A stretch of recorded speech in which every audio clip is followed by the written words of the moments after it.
Hey, Steve Gamache here with another Chef Knives to Go quick look product review, and what we're looking at in this episode is the Gihei Aogami, our blue number 2 Gyuto 210mm knife. So this line of knives has a coarse steel of Aogami, our blue paper number 2 reactive high carbon steel from Hitachi, and the heat treat's about 62 to 63 Rockwell.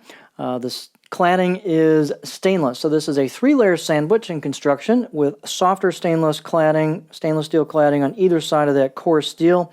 The cladding does extend over the top of the spine, and so that's doesn't expose the reactive steel, so that's protected. And then so the only reactive component of the knife is going to be at the edge here where the coarse steel is exposed, and that's really easy to see in these shots here. So it makes maintenance a little bit easier. You still have to take care of that coarse steel, but overall the maintenance is a bit easier. These are ground fairly thick, and they've got a great grind to them, but they're stiff knives. They've got a confident feel. That's just their style on this line of knives. So the weight is fairly substantial. It's 6.4 ounces or 181 grams, at least for this style of knife. The edge length, the dimensions and weights are going to vary a little bit from knife to knife on these because they're all handmade. This particular one is about 213mm on the edge from tip to the back of the blade, which is the chin, and about 8.4 inches. Overall length, about 14.2 inches. The spine thickness on this one is about 4.1mm coming out of the handle above the chin or the back of the blade. Again, that can vary a little bit.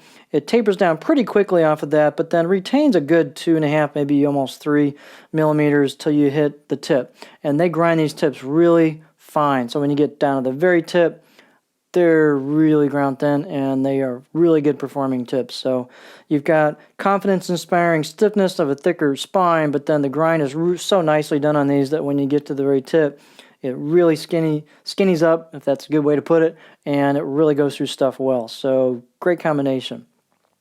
Let's take a look. Let's see. Blade height is 49 and 0.25 millimeters, and again, that'll vary. Handles are octagonal. Now, on the site, they say oak, or not oak, yeah, I guess oak. But on the knife that I've got, it's actually magnolia with the buffalo horn ferrule. So that could be either the knife I have is a little off, or on the site it's wrong. But either way, they could be getting a different style handle in the future. But as of right now, this one is magnolia with buffalo horn. Real nice fit and finish on the handles, very smooth throughout. Nice fit and finish on the install, nice and tight.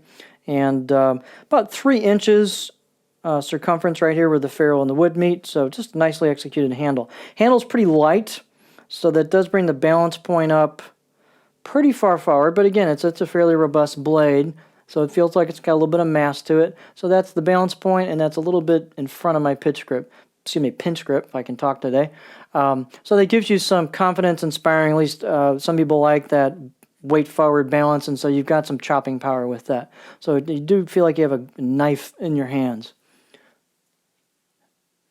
So let's take a close look at the blade. These are, I think these are really nicely done knives. The 240, I've been using that one, and they just have a nice combination of quality construction, really well ground. The heat treat on the steel is awesome.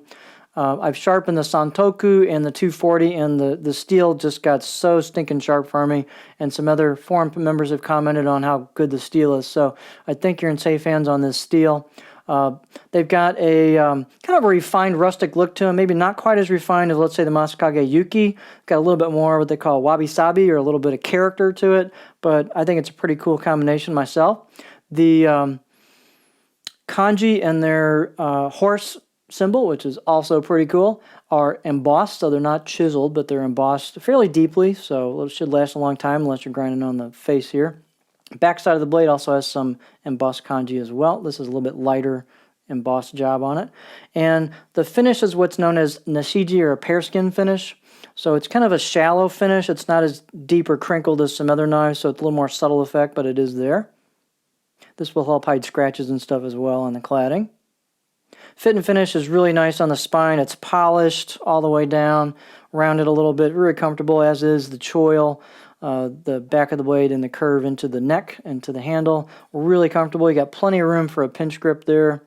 And these are ground pretty darn thin at the edge, so you get a robust blade, but they did a great job on the grind, and the performance is excellent on these knives. Again, they're not lasers, but the performance is really, really good. So let's take a look at what that looks like on the cutting board. One characteristic of both of the Gyutos that I've been working or dealing with, I've used the 240 and I've been looking at this one obviously. They both have a fairly flat section towards the heel. And some other users on the site have commented their 210s have a fairly flat section on the back half. So I think that's a pretty good general characteristic. Sometimes you can't apply that to every single knife because sometimes they're a little bit different. But I think their style is to provide some good flat towards the heel on their Gyuto knives. So just keep that in mind if you're looking for a flat spot for chopping. This has a really good one. And then the tip is fairly low in relation to the center line of the knife. So you got some belly. I can get about right there before I start digging the tip in. So it's not going to rock real high, but for kind of normal size stuff, carrots on down, it really is. They've got a nice profile. It's very smooth, no hiccups. You can tell they take care in their grind. It's just they've got a quality about them. So very, very smooth profile. And again, the tips get really skinny. So just really nice overall performing knives. So great combination if you're looking for a little bit of a beefy Gyuto with some stiffness of the spine and thinness at the edge. Great core steel, stainless cladding. This might be a nice option for you. So this is the Gihei Aogami #2 Gyuto 210mm knife.